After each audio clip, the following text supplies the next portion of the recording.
As you've heard, Charles Darwin, you've heard this a few times now, came up with this idea called the theory of evolution. And it was because the UK was running out of food in 1840. And the economist Thomas Malthus, gloomily, probably at a conference like this, got up and said, "We're running out of food. There's too many people. Oh shit. We're going to have some people are going to have to die." Survival of the fittest.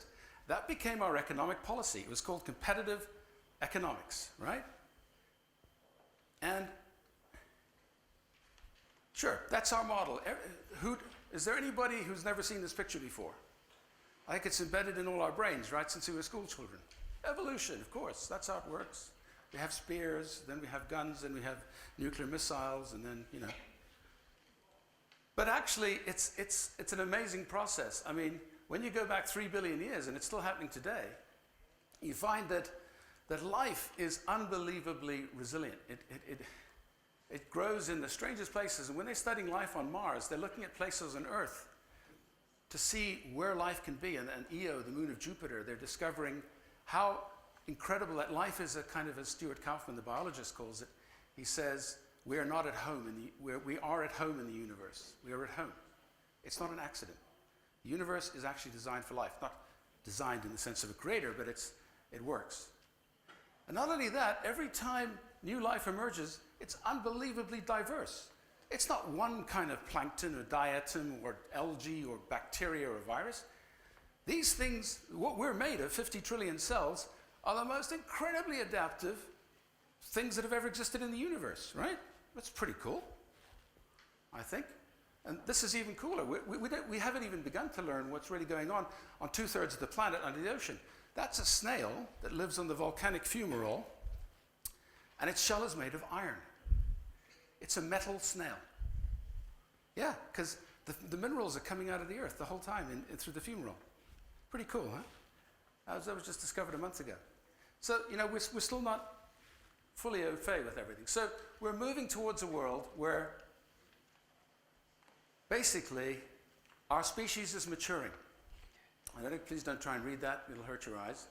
But basically what it's saying is that we're going through an adolescent phase at the moment as a species, but we're actually in some parts of the world moving to a cooperative phase of evolution, and that is a natural effect. All ecosystems and all species go through these phases of evolution.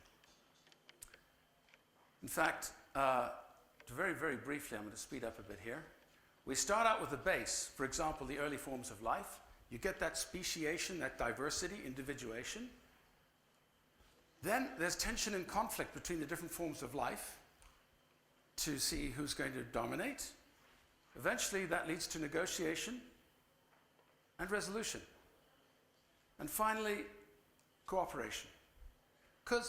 And this is not due to altruism. You don't have to be a Christian to believe this. It's because it's cheaper not to kill your enemies, but to feed them. At a certain point in the evolution of an ecosystem, yeah, it's cheaper just to, like you guys did with King Valdemar, right? You fed him and he got drunk and he conquered you, but he was probably nicer to you afterwards in 1219 as a result. And you've been cooperating ever since with, a lot of different people. And then you reach a new level of unity today, like we have the European Union. And what happens at every level of your body is this is happening all the time. All the levels in your body are constantly adjusting themselves to keep you alive. And this is what we're evolving as a superorganism at the level of a planet. It's a win-win-win system. So it's not an accident that we're trying to develop a win-win-win system on the planet, because that's what life does. And that's where we're going. That's cause for hope. Now, of course, you women have known this all along. You're saying, what are you guys? You're always so aggressive and market share and go out there and make the money and all that stuff. But there's no doubt that the female of the species has generally been the much more cooperative part of our race. So I'm going to take you from that equation and say, no, we need a new one. We need human well-being. That's what we want to measure. And we're beginning to have measurements that measure well-being in all its facets. Because here's why. If we put population growth and affluence in the bottom of our equation instead of the top, we say human well-being is a function of technological intensity. I'll explain these terms to you. The first term is renewable energy. We have no energy shortage. We just need to put the technology in place to be fully renewable. The second is resilient environments, which you've seen a bit of here already. The third is enlightened enterprise, and the fourth is integral governance. So these are the new technologies we need to create a thriving future. And what multiplies that effect is two other factors. And I've squared them because conscious evolution is now the point at which we realize we can influence our evolution. Design is a form of revolution, of evolution, yes?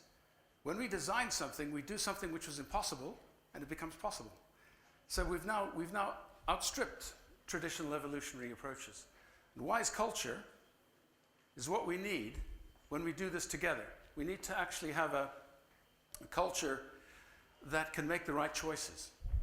Because unfortunately, when we get the wrong politicians in power and they make the wrong choices or the wrong CEOs, things can go very badly wrong and very quickly.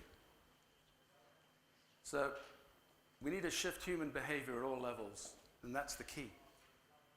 Human behavior. Now, the Vision 2050 is a project of the World Business Council for Sustainable Development.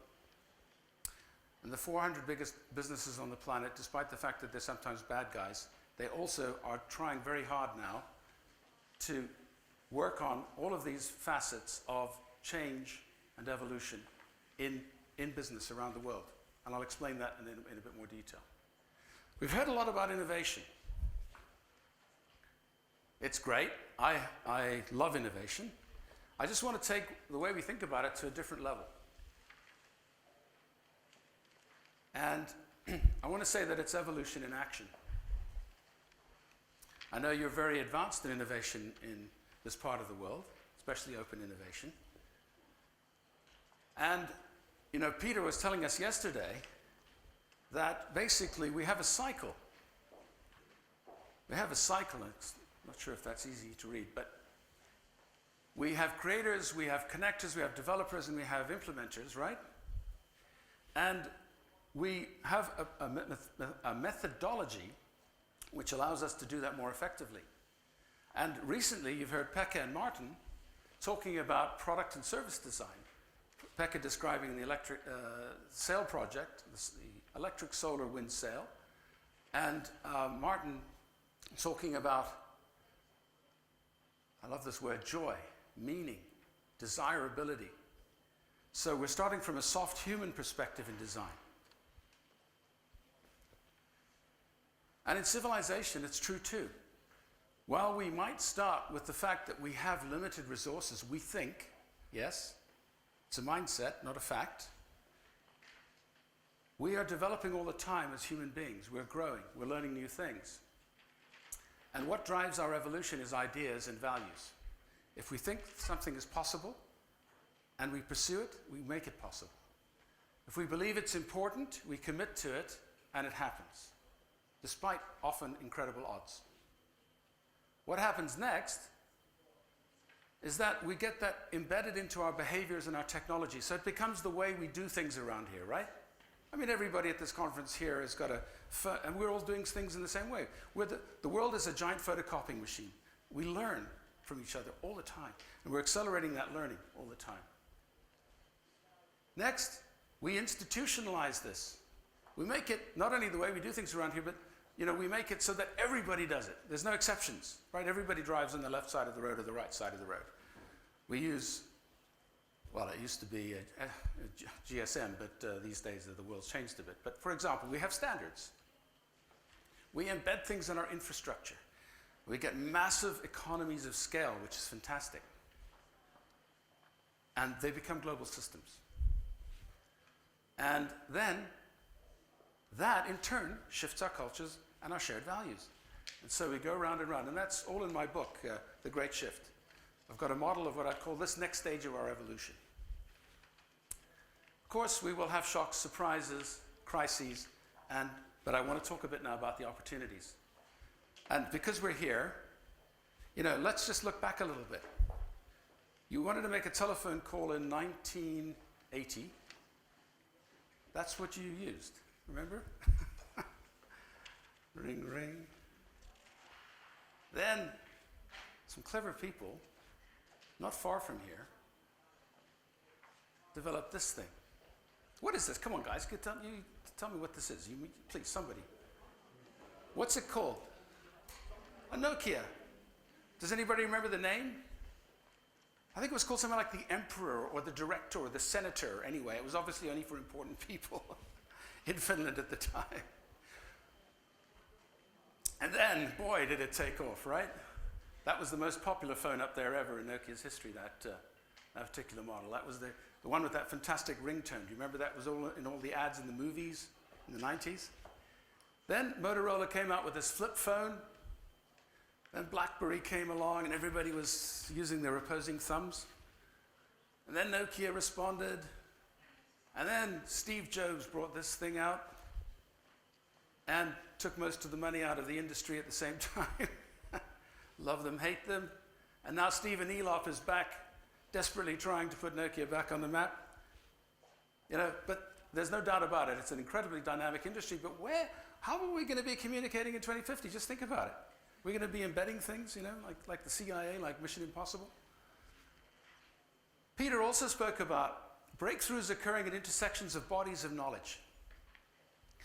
And this is one of the core things of Renaissance 2's principles, is that innovation doesn't happen in the core of the organization. It happens at the edge. The weak connections you've heard from some people in the last few days. And we call that multidisciplinarity, or even better, transdisciplinary thinking. The problem is there aren't enough transdisciplinary thinkers. Probably in this room we have many, many people who are already transdisciplinary, but we don't have enough. Let's take renewable energy, for example. That's transdisciplinary. We know we've come from coal, we've had the era of oil, and now we're moving into the era of renewables. But look at how tiny renewables are. Nuclear, hydro, something that doesn't emit carbon. There's gas. Okay, gas is less bad than oil, but it's a problem. And look at this. Okay, wow, imagine if China had continued that curve, but luckily they've invested in renewables. So the world is on a steadily declining curve. That's good news. And oil is coming down as a share, which is great. So solar is going up, but there's not enough of it, is the answer. We need more investment. In Spain, they're doing fantastic things. Something like 15% of their energy is coming from solar. I think Denmark is now 25% coming from wind. I don't know what the figures are in Estonia, but does anybody know? 0? Okay. Well, there's an investment opportunity once again. And there's many architects who are looking at how we design, this is called the lily pad, how we design communities of the future, completely biologically driven. Yeah, so you have plants, solar panels, water, the energy from the sun is desalinating the seawater, a completely independent, carbon neutral, or even carbon negative world that you can live on one of those. That's south coast of China, Gold Coast, I think. You heard from Mikhail in St. Petersburg, what they're doing there. Now, if you went to any city in the world today, London, New York, you'd hear similar activities taking place. The top 200 cities in the world, the mayors meet regularly, and they share best practice, which is very, very important. And indeed, Mikhail's points were, this has got to be done by government because it's a long-term investment that private sector generally just would never take on, but you can get the private sector involved.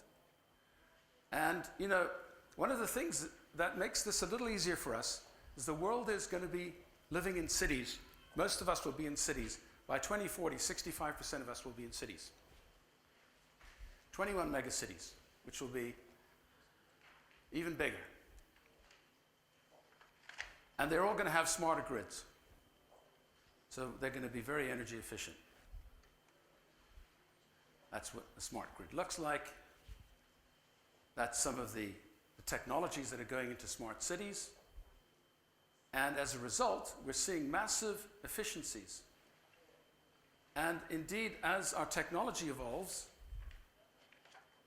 we see firms gradually grasping this. But look at what the crisis has done to the priority of corporate environmental responsibility. It's hit them hard.